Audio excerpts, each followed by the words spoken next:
മലപ്പുറം വളാഞ്ചേരിയിൽ മയക്കുമരുന്ന് കുത്തിവെച്ച് കുറേ അലവലാദികള് മലയാളികൾ ആദ്യം ഒരു മലയാളിക്കാണ് സ്ഥിരീകരിച്ചത്. അപ്പൊ ഈ ഒരു സിറിഞ്ച് ബാക്കിയുള്ളവന്മാരെ എല്ലാ എണ്ണത്തിനെയും കൂടെ കുത്തിക്കൊടുത്തു. പിന്നെ അത് മാത്രല്ല, ഇനി എന്തേലും ഉറപ്പ് ഇനിയിപ്പൊ ഇങ്ങനെ ആൾക്ക് നടന്നു പോകാനൊന്നും പറ്റൂല, അവരെയൊക്കെ ഓട്ടിച്ചിട്ട് കുത്തും. ഇതാണ് നടക്കാൻ പോണത്. ഇതിപ്പോ ഈ മലപ്പുറത്ത് വളാഞ്ചേരിയിൽ കുറച്ചു ദിവസം മുമ്പ് ഈ സംശയത്തിന്റെ പുറത്ത് അവിടെ ചെക്ക് ചെയ്തതാണ്. അപ്പോൾ നോക്കുമ്പോൾ അവിടെ കുറേ വൃത്തികെട്ട രീതിക്ക് അങ്ങ് ഒരുമാതിരി കിടക്കണം കുറേ സിറിഞ്ചുകളും. അങ്ങനെ അതിനെക്കുറിച്ച് അന്വേഷണം നടത്തി തിരക്കിയപ്പോഴാണ് ഇതുപോലെ അറിയണത്. നോക്കുമ്പോൾ ഒരുപാട് ഒരു സിറിഞ്ച് ഇങ്ങനെ കിടക്കണത് കണ്ടായിരുന്നു.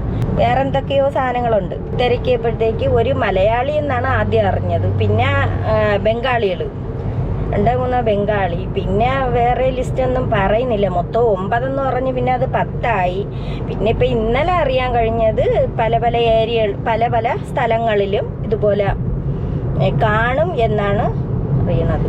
മൊത്തത്തിൽ എത്ര ലിസ്റ്റ് നോക്കിയപ്പോൾ 56 പേരെ ലിസ്റ്റ് ഇന്നലെ 56 പേരെ ലിസ്റ്റാണ് ഇന്നലെ കണ്ടത്. ഇനിയിപ്പോൾ അവർ പരിശോധനകൾ നടത്തുന്നുണ്ട്.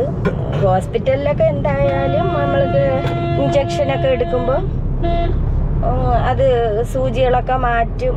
അല്ലെങ്കിൽ അഥവാ നിങ്ങൾ മാറ്റാതെയാണ് അങ്ങനെ കാണുന്നത് പിന്നെ ഇഞ്ചക്ഷനൊക്കെ എടുക്കണമെന്നുണ്ടെങ്കിൽ അത് പറഞ്ഞ് മാറ്റിക്കണം. ഇത് എത്ര വർഷം വരെയൊക്കെ ജീവിച്ചിരിക്കും. ഇനിയിപ്പോൾ ആരോഗ്യസ്ഥിതിയൊക്കെ മോശമായിട്ട് വരും.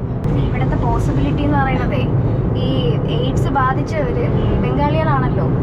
അപ്പം ഇവര് ഡ്രഗ്സ് ഒക്കെ യൂസ് ചെയ്യുന്നത് കൊണ്ട് തന്നെ ഈ വേറെ സ്ത്രീകളുമായിട്ട് ബന്ധപ്പെട്ടിട്ടുണ്ടോന്ന് അറിയില്ല. ഇവര് ചിലപ്പോൾ എത്ര പേരുടെ കൂടെ പോയിട്ടുണ്ടെന്നോ, അവര് വീട്ടില് ഫാമിലിയും മക്കളൊക്കെ ഉള്ളവരായിരിക്കും. അത് ഭാര്യയ്ക്ക് കൊണ്ട് കൊടുക്കുന്നു. പിന്നെ ഇനി ആരെങ്കിലും ബ്ലഡ് ഒക്കെ ഡൊണേറ്റ് ചെയ്തിട്ടുണ്ടെങ്കിൽ അങ്ങനെ ഇനി അതിൽ കിട്ടിയവരാരെങ്കിലും ബ്ലഡ് വല്ലതും ഡൊണേറ്റ് ചെയ്തിട്ടുണ്ടെങ്കിൽ അങ്ങനെയും പോകും. അപ്പൊ ഇതിൽ ഒരുപാട് ചാൻസസ് ഉണ്ട്. എവിടേക്കാണ് എങ്ങനെയൊക്കെയാണെന്ന് ഒരു ഐഡിയയും കാണത്തില്ല. ഇനിയിപ്പോൾ ഇങ്ങനെയൊക്കെ പോയവര് ഇതുപോലെ ഈ പറഞ്ഞ കണക്ക് പോയി കഴിഞ്ഞാൽ അത് ചിലപ്പോൾ ഭാര്യമാർക്ക് കുടുംബമായിട്ട് കഴിയണതാണ്. അപ്പോൾ ഭാര്യമാർക്കൊക്കെ കൊണ്ടുവന്ന് കൊടുക്കും. ആരൊക്കെ പോയിട്ടുണ്ട്, ഏവരൊക്കെ പോയിട്ടുണ്ട്. എന്നാലും പോയിട്ടുള്ളവരിപ്പോൾ ഭാര്യമാരായിരുന്നാലും ഒളിച്ചു വെക്കൂലേ, ലിസ്റ്റിൽ പറയൂല. പോയവന്മാരെ അനുഭവിക്കും. പിന്നെ അവന്മാർ പോയിട്ട് വന്ന് ആ ഭാര്യമാർക്ക് കൊണ്ട് കൊടുത്ത് ചിലപ്പോൾ ഇനി അവർക്ക് അത് കാണാൻ ചാൻസ് കാണും. എന്തൊരു ലോകം. ഇതൊക്കെ ഒരു പാഠമാണ്. ഇതൊക്കെ ഒരു പാഠമായിട്ടിരിക്കട്ടെ. പല സ്ഥലത്തുനിന്നും ഈ പോലീസായാലും എക്സൈസ് ആയാലും ഒരുപാട് കഞ്ചാവ് പിന്നെ മയക്കുമരുന്നും MDMA പല ഇതായിട്ട് ഓരോന്നിനെ പെണ്ണുങ്ങളെ ഈ സ്ത്രീകളെന്ന് പറഞ്ഞാൽ പോലീസന്മാരെ കയ്യിൽ അള്ളേ ഭയങ്കര ഒരു അക്രമം അഴിച്ചു വിട്ടെന്നോണം പറയാം. ആ കണക്കിനായിരുന്നു ഈ മയക്കുമരുന്ന് അടിച്ചും കൊണ്ട് ഈ മക്കള് അമ്മയെ വെട്ടാക്കാം, അച്ഛനെ വെട്ടാക്കാം, എന്ന് പറയണ്ട, അങ്ങോട്ടും ഇങ്ങോട്ടും പരസ്പരം വെട്ട്. ഈ പാവപ്പെട്ട അമ്മയും അച്ഛനും ഒക്കെ വല്ലതൊക്കെ ഉണ്ടാക്കി കഷ്ടപ്പെട്ട് ഇത്രയും പോറ്റി വളർത്തി ഇതേ കണക്കാക്കി അവന്മാരെന്തോന്ന് ഇങ്ങനെ ഇറങ്ങിയിട്ട് പിന്നെ മയക്കുമരുന്നും അടിച്ച് കയറി വന്നതിന് ശേഷം മാതാപിതാക്കളെയും അതുപോലെ സഹോദരങ്ങളെയും എല്ലാ എണ്ണത്തിനെയും ഉപദ്രവിക്കാം. യുവന്മാർ ഓരോ അറ്റം തൊട്ട് തീരണമെന്നാണ് പറയണത്. ഇനിയിപ്പോൾ ഇതിങ്ങനെ പടർന്ന് പിടിച്ചുകൊണ്ടിരിക്കും. മാത്രമല്ല അവിടെ ഈ മലപ്പുറം വളാഞ്ചേരി മാത്രമല്ല, ഇതെടുത്ത് ലിസ്റ്റ് എടുത്ത് നോക്കുകയാണെങ്കിൽ ഒരുപാട് സ്ഥലത്ത് ഇങ്ങനെ കാണും. അത് ഇനിയിപ്പോൾ ചിലപ്പോൾ അന്വേഷണത്തിലൊക്കെ ഓരോന്ന് ചിലപ്പോൾ കണ്ടെത്തുമായിരിക്കും. ഒരമ്മ തന്നെ ഇതിനെക്കുറിച്ച് വെളിപ്പെടുത്തി അവർ കുറച്ച് നാളിങ്ങനെ സഹിച്ച് ഈ ഡ്രഗ്സ് യൂസ് ചെയ്യുന്നതിനെ കുറിച്ച്. അവസാനമായി ഇതുപോലെ സിറിഞ്ചൊക്കെ കുത്തിവെച്ച് അങ്ങനെയൊക്കെ ഉള്ള ഒരിതായി. കല്യാണം കഴിഞ്ഞ് ഒരു മോനും ഉണ്ട്. പക്ഷെ ആ കുട്ടി അങ്ങ് പോയി. അതെന്ന് പറഞ്ഞാൽ സഹിക്കാൻ വയ്യാതെ അതിൻ്റെ വീട്ടിൽ പോയി. പിന്നെ അമ്മയെ ഉപദ്രവിക്കുമെന്ന് പൈസ കൊടുക്കാത്തതുകൊണ്ട് അവന് ഇത് ഒരു നേരം ആകുമ്പോൾ പണം കിട്ടണം. പണം എന്തിനാണെങ്കിലും അത് വലിച്ചു കയറ്റ. അത് ആ ഭാഗത്ത് അവരെ വീടിൻ്റെ ഭാഗത്തുള്ള പിള്ളേരുമായിട്ടൊന്നും കൂട്ടില്ല, വലിയ ആളുകളുമായിട്ട് അവിടെ നിന്ന് ദൂരോട്ടൊക്കെ അങ്ങ് പോയി. അങ്ങനെയൊക്കെ ആയിരുന്നു അവൻ്റെ കൂട്ട്. അങ്ങനെയായി അവസാനം സഹി കെട്ട് പിന്നെ വീട്ടിൽ ഭയങ്കര പ്രശ്നങ്ങളായി. എല്ലാം വാരിയിട്ട് അടിച്ചുടപ്പും അങ്ങനെയൊക്കെ ആയപ്പോഴത്തേക്ക് അമ്മ എന്തോന്ന് ഇത് പോലീസിനെ വിളിച്ച് പറഞ്ഞ് അവനെ അറസ്റ്റ് ചെയ്തുകൊണ്ട് പോയി. അറസ്റ്റ് ചെയ്തുകൊണ്ട് പോയി, ഇനി ഇറങ്ങല്ലേ എന്നാണ് പറയണത്. എന്നിട്ട് ഒരു ചൈൽഡ് കേസ് അവൻ്റെ പേരിലുണ്ടായിരുന്നു. എന്നിട്ട് പോലും ആ അമ്മ ഇറക്കിക്കൊണ്ട് വന്നതിന് ശേഷം വീണ്ടും ഇവൻ ഇങ്ങനെ ആയിട്ട് കുറച്ചുകൂടി സഹിച്ച്. എന്നിട്ട് ഇനി അവരെ കൊണ്ട് സഹിക്കാൻ പറ്റൂല, ഇനി അവൻ ഒരിക്കലും ഇറങ്ങരുതെന്നാണ് പറയണത്. അവിടെ തന്നെ കിടക്കണം.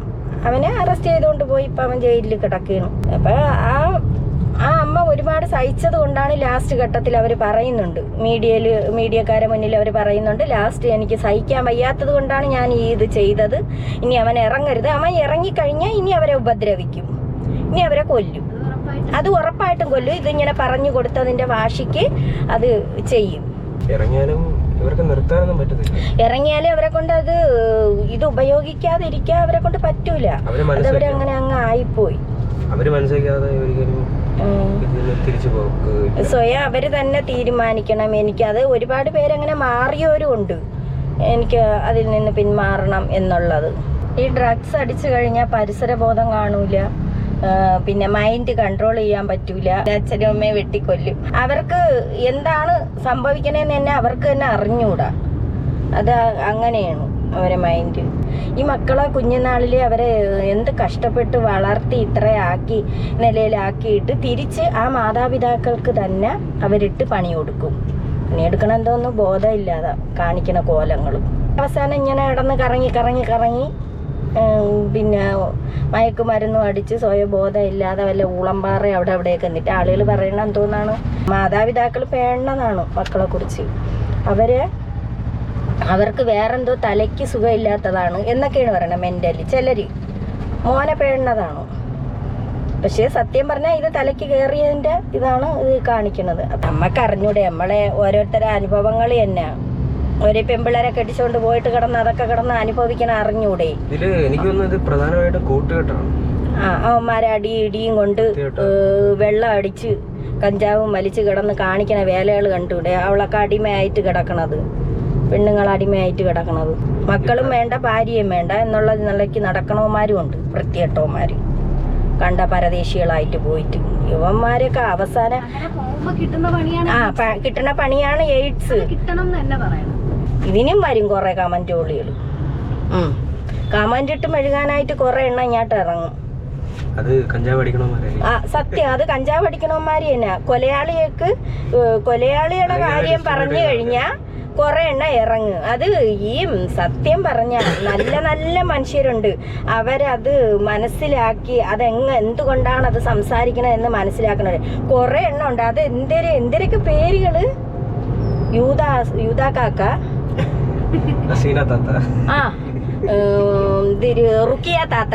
റുക്കിയ താത്താക്ക് ഞാൻ വെച്ചിട്ടുണ്ട്, ഷീജ താത്ത,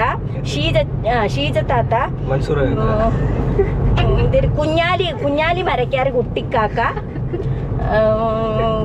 എന്നിട്ടെന്ത് ഈ സാധനങ്ങൾ കയറി ഇരുന്നിട്ട് പിന്നെ ബാക്കിയുള്ളവര് കുറ്റം പറയും. അങ്ങനെയാണ് ഇങ്ങനെയാണെന്നൊക്കെ പറഞ്ഞ് പിന്നെ അങ്ങനെ ചെയ്തൂടാന്നൊക്കെ പറഞ്ഞിട്ട് കയറി ഇരുന്നും കൊണ്ട് എവളുമാര് കമന്റ് ഇടാനായിട്ട്. നല്ല കാര്യങ്ങൾ പറഞ്ഞാൽ പോലും കൊലയാളികളെ പോലും സംരക്ഷിക്കണ കുറെ സൂറ താത്തായും ആവിദ താത്തായും പിന്നെ കുഞ്ഞാലി മരയ്ക്കാലും ഒന്നും പറയണ്ട. ഇതൊക്കെ തന്നെ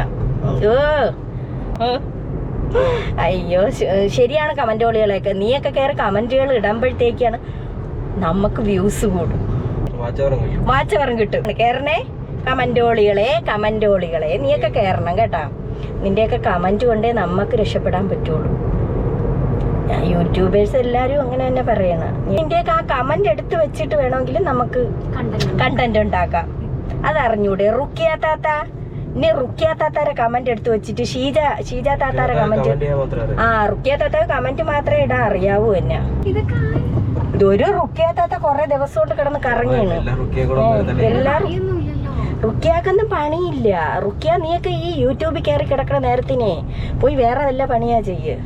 പിള്ളേര് 7-8 എണ്ണം കാണുമല്ലോ, അതിനൊക്കെ വല്ലതൊക്കെ വേവിച്ചനത്തി ഞണ്ണാൻ കൊടു പോ.